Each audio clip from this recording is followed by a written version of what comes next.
Assalamualaikum warahmatullahi wabarakatuh. Selamat datang di channel Guru Pemesinan SMK Negeri 2 Jiwan. Pada kesempatan kali ini kita akan membahas materi yaitu teknik pemesinan bubut dasar. Materi ini akan ditujukan untuk anak-anak kita kelas 11. Langsung saja kita mulai. Apa itu mesin bubut? Mesin bubut atau turning mesin adalah suatu jenis mesin perkakas yang dalam proses kerjanya bergerak memutar benda kerja dan menggunakan mata potong yang disebut sebagai pahat sebagai alat untuk menyayat benda kerja tersebut. Jadi mesin bubut ini benda kerjanya akan diputar, ya, kemudian nanti dipotong atau disayat dengan menggunakan alat yang disebut sebagai pahat. Hal ini tentu saja berbeda jika kita bandingkan dengan mesin lain, misalkan mesin fres. Kalau mesin fres justru yang berputar adalah alat potongnya. Kemudian benda kerjanya yang akan kita gerakan ke arah memanjang dan melintang. Jadi jangan sampai kebalik. Beberapa jenis pekerjaan yang dapat dilakukan dengan mesin bubut ini diantaranya yaitu membubut muka atau facing, kemudian membubut rata, bertingkat, tirus, alur, ulir, bentuk. Untuk bentuk sendiri nanti akan menggunakan pahat bubut khusus yang didesain sesuai dengan bentuk yang ingin kita capai. Kemudian bisa juga untuk mengebur, memperbesar lubang, mengkartel, dan juga memotong, dan juga lain sebagainya. Jadi sebelum kita memahami lebih lanjut tentang mesin bubut, gambar dari mesin bubut sendiri seperti ini kurang lebih. Kemudian kita akan belajar bagian-bagian dari mesin bubut itu sendiri. Yang pertama ini dinamakan sebagai kepala tetap. Kepala tetap adalah bagian utama dalam mesin bubut. Di dalamnya terdapat rangkaian poros dan juga roda gigi untuk mengatur kecepatan putar dan feeding mesin. Jadi di dalam kepala tetap ini biasanya nanti bisa kita bongkar. Di sini ada penguncinya. Kalau kita buka nanti di dalamnya ada banyak sekali roda gigi dan juga poros. Ya. Kemudian nanti untuk mengatur perbandingan dari roda gigi tersebut mana yang digunakan itu akan ada yang namanya handle-handle. Ya. Biasanya dalam kepala tetap ini nanti akan ada 3 tabel yang bisa diatur, ya, dengan menggerakkan handle-handle tersebut. Yang pertama adalah kecepatan putaran mesin, kemudian yang kedua adalah kecepatan pemakanan atau feeding mesin, dan juga yang ketiga nanti akan ada tabel ulir, baik ulir metris maupun ulir Whitworth.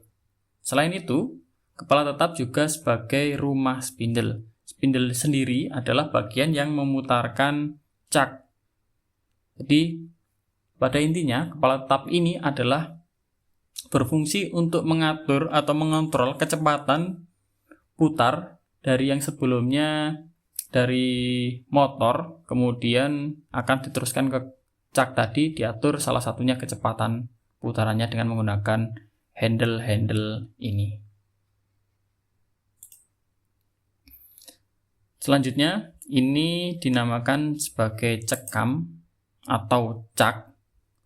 Fungsinya adalah salah satu alat perlengkapan mesin bubut yang fungsinya untuk menjepit atau mengikat benda kerja pada proses pembubutan. Jadi nanti benda kerjanya akan dimasukkan di sini, kemudian nanti akan dikunci atau dicekam, ya, dijepit dengan alat yang namanya cak ini.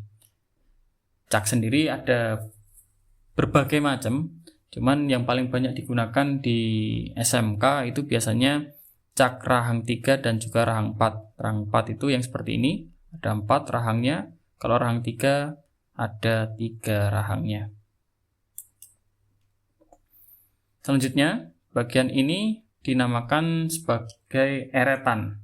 Eretan ada 3 jenis yaitu 1, 2, 3.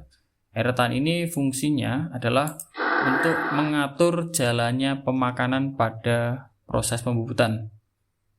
Eretan dibagi 3, yaitu yang pertama eretan memanjang, yang ini eretan memanjang. Fungsinya adalah untuk pemakanan ke arah spindle mesin. Jadi eretan memanjang ini proses bergeraknya adalah ke arah sana, ya, ke arah kiri atau kanan. Kalau dilihat dari tempat kita bekerja biasanya kiri dan juga kanan. Kemudian yang kedua, eretan melintang. Yang ini fungsinya adalah untuk menggerakkan pahat ke arah menyilang spindle. Jadi kalau dari sini gambarnya ya ke arah dalam sana. Eretan melintang sendiri nanti adalah eretan yang mengatur tebal dan juga tipisnya penyayatan yang kita inginkan. Karena di dalam eretan ini nanti akan ada skala. Setiap satu strip misalkan nanti mewakili pemakanan 0,02 atau 0,04. Jadi kita mau makan berapa strip atau berapa mili, itu nanti bisa diatur dengan memutar dari eretan melintang ini. Kemudian yang ketiga, eretan atas.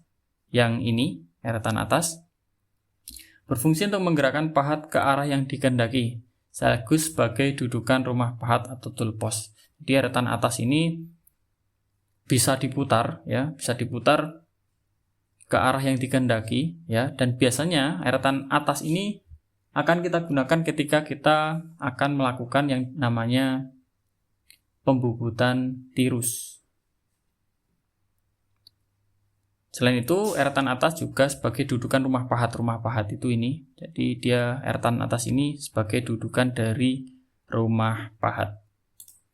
Selanjutnya kita bahas tentang rumah pahat. Posisinya di sini, di atas eretan atas. Rumah pahat berfungsi untuk menjepit pahat atau untuk memegang pahat. Jadi pahat biasanya akan diletakkan di sini. Kemudian di bawahnya nanti akan ada filler atau pengganjal.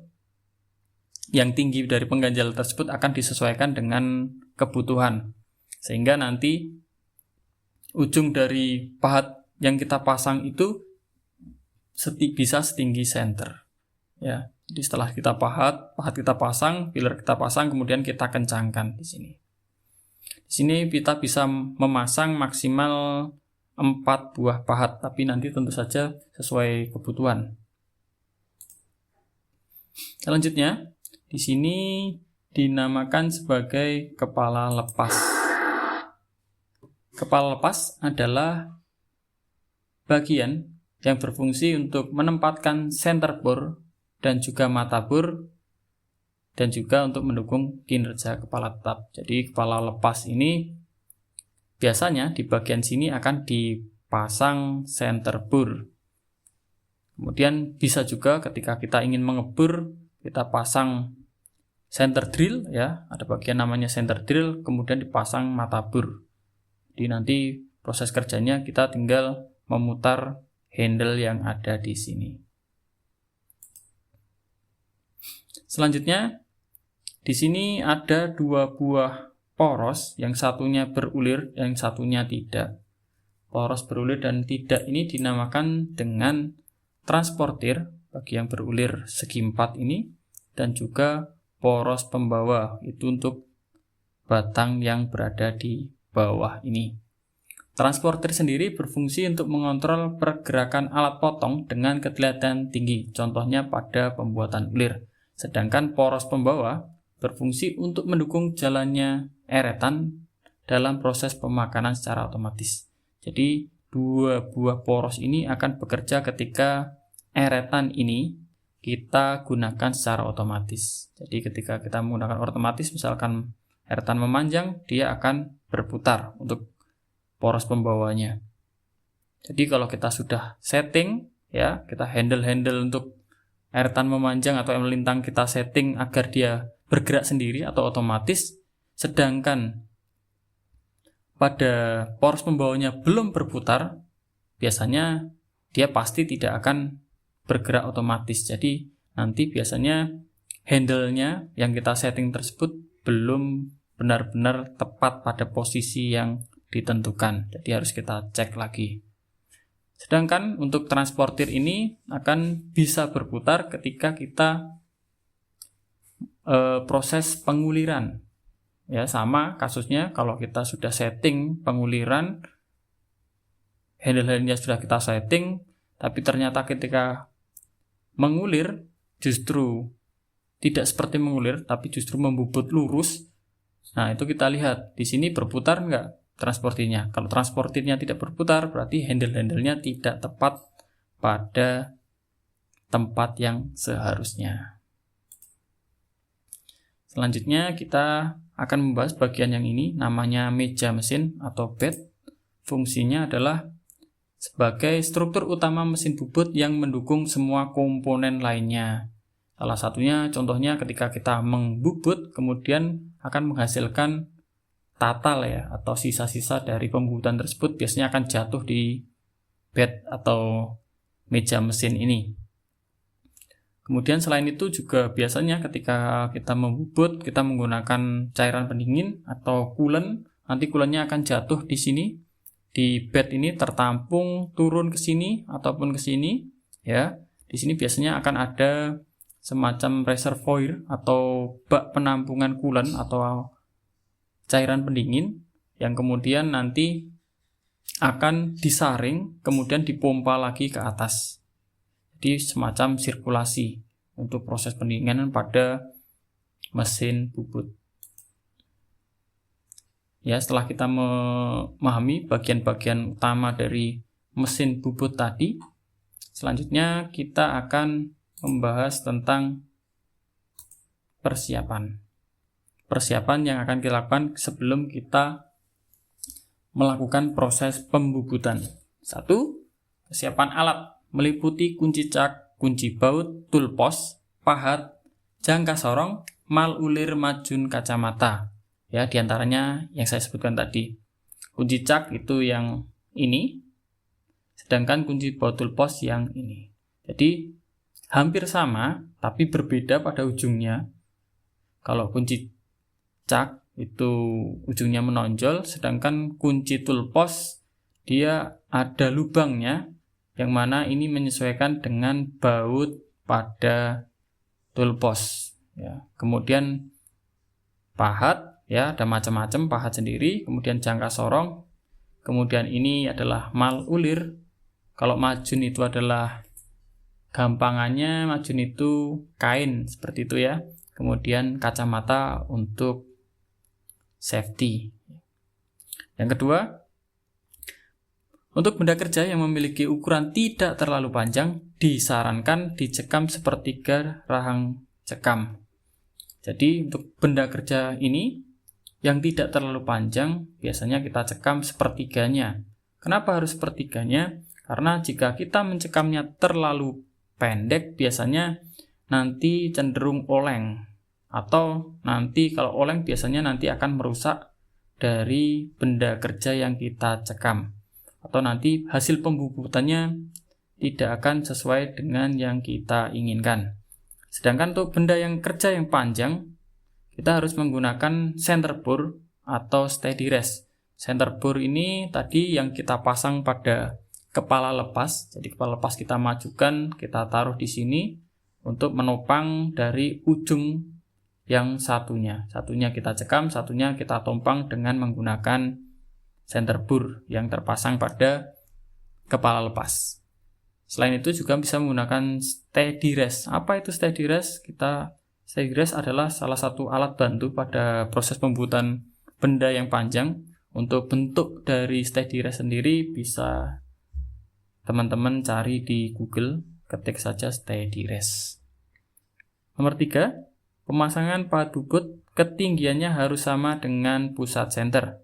Persyaratan tersebut harus dilakukan dengan tujuan agar tidak terjadi perubahan geometri pada pahat bubut yang sedang digunakan. Jadi, ketika kita masang pahat bubut, ya tentu saja di bawahnya ada pengganjal atau filler. Kita harus dekatkan dengan center lepas, kepala lepas. Kita dekatkan, kemudian kita pastikan bahwa kedua ujungnya ini berada pada ketinggian yang sama. Jika ketinggian tidak sama, apa yang terjadi? Pertama, tentu akan merusak pahat. Yang kedua, nanti ketika kita membubut muka atau facing, pasti akan ada sisa. Jadi ujungnya ini tidak akan terbubut semua, akan ada tonjolan. Sehingga mudah sekali mengecek apakah pahatnya setinggi senter atau tidak. Kita cek aja di pembubutan facing. Kalau ada tonjolan, itu sudah pasti pahat yang digunakan di setting tidak setinggi dengan senter. Selanjutnya kita akan membahas tentang parameter pada mesin bubut. Yang pertama adalah kecepatan putaran mesin. Kecepatan putar selalu dihubungkan dengan sumbu utama atau spindle dan benda kerja. Kecepatan putar ini adalah kecepatan putar dari mesin tersebut ya, yang benda kerja dipasang pada cak, kemudian digerakkan oleh spindle, dia akan berputar. Itu kecepatan itu yang akan kita hitung. Kecepatan putar dinotasikan sebagai putaran per menit ya, atau RPM. Rumus yang digunakan sendiri yaitu N sama dengan 1000 kalikan CS atau cutting speed dibagi Pi kalikan D. Keterangannya ada di bawah ini. Dan untuk contoh soalnya agar kita lebih paham, bisa kita lihat.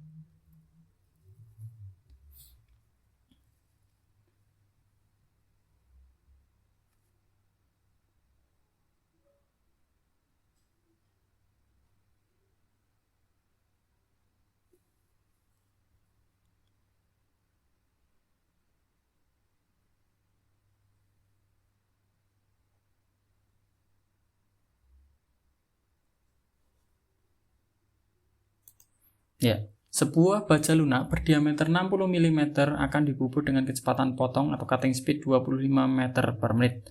Berapa besar putaran mesinnya? Jawabannya kita menggunakan rumus yang tadi, N sama dengan 1000 kalikan CS per Pi kalikan D. Langsung saja kita masukkan angka-angkanya. 1000 adalah konstanta, jadi kita masukkan langsung. Kalikan CS-nya di sini 25 meter per menit.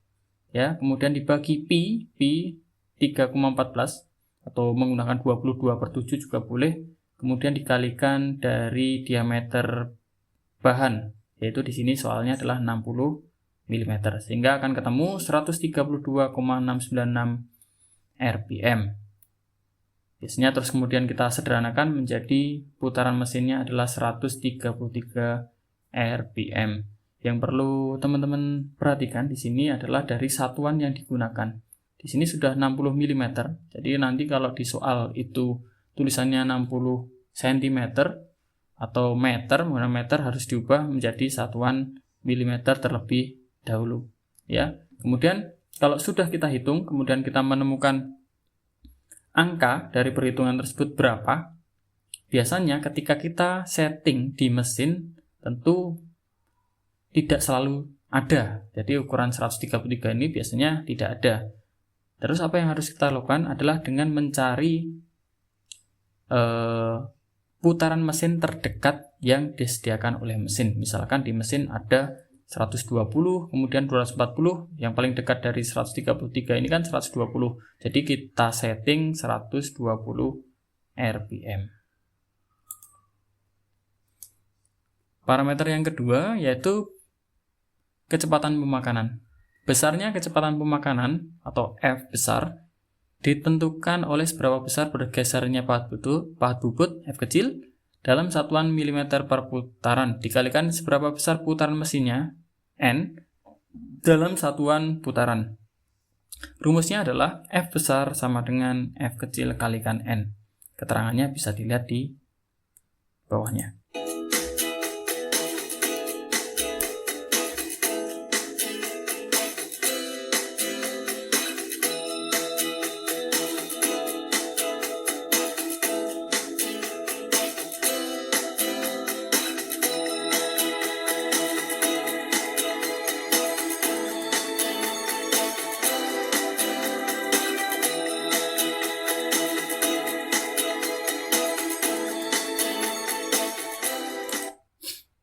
Jadi contoh soalnya, sebuah benda kerja dibubut dengan putaran mesin 600 putaran per menit dan besar pemakanannya 0,2 mm per putaran. Pertanyaannya, berapa besar kecepatan pemakanannya? Jawabannya kita masukkan saja rumusnya, F besar sama dengan F kecil kalikan N. Ya. Sehingga F sama dengan F kecilnya kita masukkan 0,2 kalikan N-nya 600 ya, ini harusnya 600 bukan 500. Terus ketemu hasilnya adalah 120 mm per menit. Pengertiannya adalah pahat bergeser sejauh 120 mm selama 1 menit.